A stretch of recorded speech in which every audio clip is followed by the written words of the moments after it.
Kia ora fellow Zoomers, with the announcement of the Nikon P950 at CES, it is time to have a look at the facts and the figures.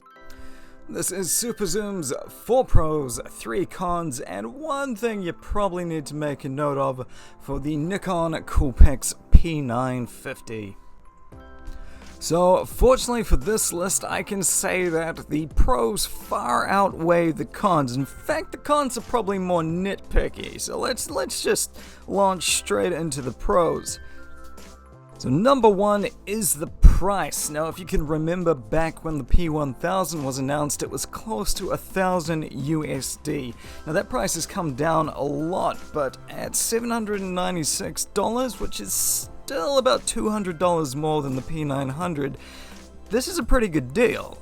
I think it might even be worth an upgrade if you currently have a P900. Number 2 on our list is the size. Now, a lot of people griped about the P1000 just being too damn big and too damn heavy. Well, fortunately, the P950 is back to about the P900 size and pretty much close to the same weight as well. That probably means most of your accessories, your bags and sorts of things will already work with this camera, which is a huge benefit and another cost saving. Pro number 3, you have the P1000 layout and functionality. They have pulled all that goodness from that camera and shoved it into the P950. The layout of the P1000 was so much easier to get around than the P900. I'm so happy to see it pulled into this new camera. So you've also got the improved viewfinder and the improved LCD screen. Functionality wise, you're getting the RAW, you're getting the 4K. All that goodness that came from the P1000 is now being shoved into that P900 body to give you the P950. Not a lot to not like here. So pro number 4 is stabilization. Now, anyone who's used one of these Superzoom cameras before will know how important stabilization is, especially once you hit the end of your focal zoom.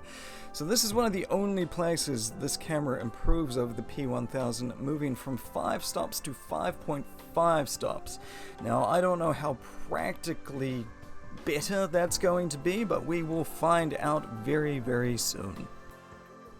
Keeping all things in balance, we must have a look at the cons as well as the pros.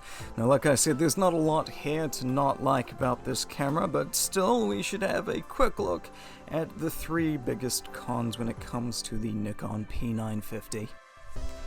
Con number 1, and it is that same old sensor that we saw in the P900 and P1000, a sensor a lot of people feel is underpowered at this stage, especially when we're 5 years down the line from when the P900 was released. Now, I won't get into the finer details. There are reasons they use a sensor this size. Some of them are cost and some of them just come down to the mechanics of the camera, but that is a conversation for another day. Same old sensor, brand new camera. Con number 2 are the missing features and accessories. So we're missing the geotagging from the P900 that was also missing in the P1000. I get the feeling Nikon is just done with that. The hood lens that came with the P1000, that is missing in action. Sorry kid, you're gonna have to go find your own. And finally, the awesome control ring that you had on the front of the P1000, they obviously couldn't figure out how to make it work on the P950. It's being replaced by another dial on the side. They're not a big deal, but they're not there, and I feel like that's fair enough to point out. Okay, and finally, con number 3. Now, I'll be honest, this is just me complaining, having a gripe, having a moan.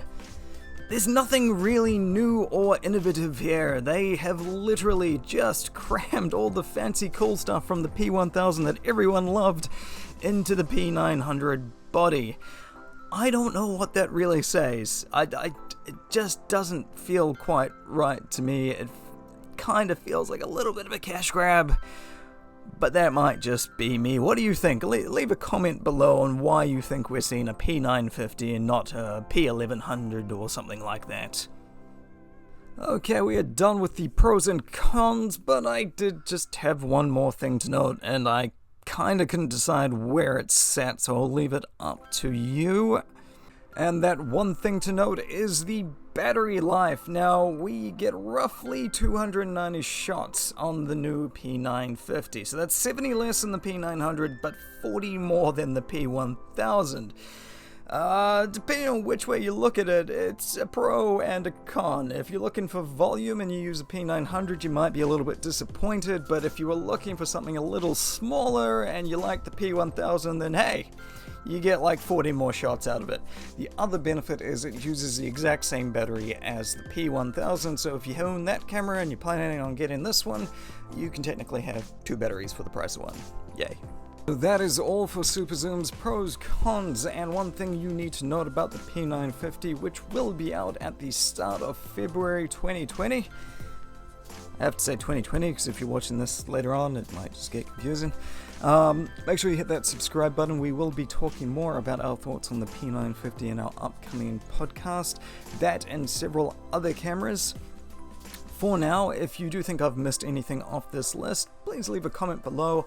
I know how much you guys love to tell me I've done something wrong, so I look forward to reading those. Other than that, have a great day. Ka kite anō.